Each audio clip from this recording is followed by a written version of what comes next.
நமஸ்தே. ராஷ்டிர பாஷாவில் அந்தேர் நகரில் பாத்திர பரீட்சையில் அன்புஜ் ராஜானா அறிவில்லாத ராஜா. अनबुज राजा बारदेंदु हरिश्चंद्र कृत अंधेर नगरी एकांगी का राजा पात्र है। वे संचल मन वाले, निर्णय लेने में असमर्थ और अच्छा बुरा सही गलत का भेदभाव न जाने वाले थे। उनमें राजा के पद के लिए वांछित गुणों का अभाव था। उनके राज्य में खाने की चीज़ें बहुत सस्ते में मिलती थी। அன்புஜ் ராஜானா அறிவில்லாத ராஜா. அந்த அறிவில்லாத ராஜா பாரதேந்து ஹரிச்சந்திர கிருத் அப்படின்றவருடைய இருட்டு நகரம் அப்படின்ற நாடகத்தினுடைய ஒரு ராஜா பாத்திரம். அவர் சஞ்சல்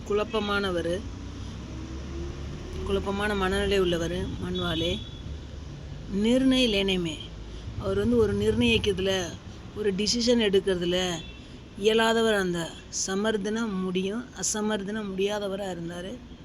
அப்புறம் அச்சா புரா, நல்லது கெட்டது, சரி தவறு, சஹி கலத், சரியா தவறா அப்படின்ற பேதபாவம் நான் ஜானேவாலே, தெரியாதவர். அந்த ஜான்னான்னு தெரிகிறது, நான் ஜானேவாலே தெரியாதவராக இருந்தார். உண்மை அவருக்கு ராஜாக்கே பத்கேலியே, ராஜா பதவியினுடைய வாஞ்சித் குணோக்கா அபாவ்தா, தகுதியான குணங்கள் இல்லாதவர். அந்த அபாவ்னா பாவம், அபாவ்னா பாவம் இல்லாமல் இருந்தார். அவர்கிட்ட தகுதியான குணங்கள் இல்லை.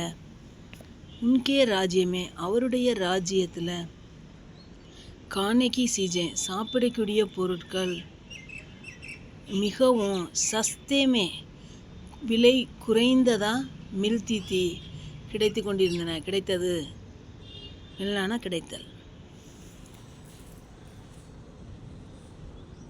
सारे नगरवासी वहाँ मिली वस्तुओं को खाकर आराम की जिंदगी जी रहे थे।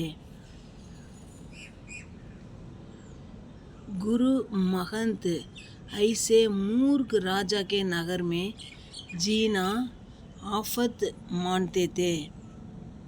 कल्लू बनिया की दीवार गिरने पर एक बकरी मर जाती है। फरियादी न्याय मांगकर राजा के पास आता है। राजा ने कल्लू बनिए, कारीगर, कोतवाल आदि से चुनवाई करते हैं। अंत में कोतवाल पर दोष लगाया जाता है। फांसी का फंदा बड़ा था, कोतवाल दुबला था। எல்லா நகரவாசிகளுக்கும் வஹா மில்தி வஸ்துவும், அங்கே கிடைக்கக்கூடிய பொருட்களை காக்கர் சாப்பிட்டு, ஆராம் கி ஜிந்தகி, அப்படியே ஓய்வான வாழ்க்கையை ஜீரகத்தை வாழ்ந்து கொண்டு இருந்தார்கள். குரு மகந்த் ஐசே மூர்க் ராஜா கே நகர்மே, அந்த முட்டாள் ராஜாவுடைய நகரத்தில் ஜீனா வாழ்கிறது ஆஃபத் மான்தேத்தே, ஆபத்தை ஏற்படுத்தும் அப்படின்னு நினைக்கிறாரு. கல்லு பனியன்றவர் ஒருத்தர் பேர். அவருடைய தீவார் சுவர் கிர்னேப்பர் விழுந்துருச்சு, இடிஞ்சு விழுந்துருச்சு. ஏக் பக்ரி மர் ஜாத்தியை, ஒரு ஆடு இறந்து போச்சு. ஃபரியாதி, அந்த புகார்தாரர் நியாய் மாங்கர், நியாயம் கேட்டு ராஜா கிட்ட வர்றாரு. ராஜா கல்லு பனியே, அப்புறம் காரிகர்னா வேலை செய்கிறவங்க, தொழிலாளர்கள், அப்புறம் கோத்வால்னா போலீஸ்காரர், ஆதிட்ட அவங்கக்கிட்டலாம் சுன்வாயி கருணேகை, அவங்ககிட்டலாம் விசாரிக்கிறாரு என்ன நடந்துச்சு, எது நடந்துச்சுன்னு.